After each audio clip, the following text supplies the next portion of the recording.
తేదీ 28 డిసెంబర్ నుండి జనవరి 6 వరకు ప్రజాపాలన దరఖాస్తులు ఆలూరు గ్రామం నందు తీసుకోవడం జరిగింది. ఈ దరఖాస్తులు 2251 దరఖాస్తులు 28వ డేట్ నుండి 6వ తేదీ జనవరి 6వ తేదీ వరకు రావడం జరిగింది.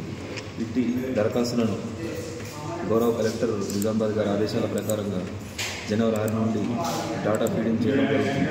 ఈ డాటా ఫీడింగ్ కార్యక్రమంలో భాగంగా 6వ తారీఖు నుంచి ఉదయం 6 గంటల నుండి షిఫ్టుల వారీగా రాత్రి 12 గంటల వరకు కూడా ఫీడ్ చేయడం జరుగుతున్నది. ఈ కార్యక్రమంలో మీసేవ ఆపరేటర్లు మరియు మా పంచాయతీ కార్యదర్శుల బృందంగా ఏర్పడి ఇక్కడ రైతు వేదికలు ఆలూరు రైతు వేదిక నందు సిస్టంల ద్వారా ఫీడ్ చేయడం జరుగుతున్నది. ఇప్పటి వరకు మొత్తం ఆలూరులో వచ్చిన అప్లికేషన్లు సుమారుగా 2000 వరకు ఫీడ్ చేయడం జరిగింది. ఇంకొక 251 వరకు ఈరోజు ఫీడ్ చేయడంతో పూర్తిగా ఫీడింగ్ కాబడుతున్నది.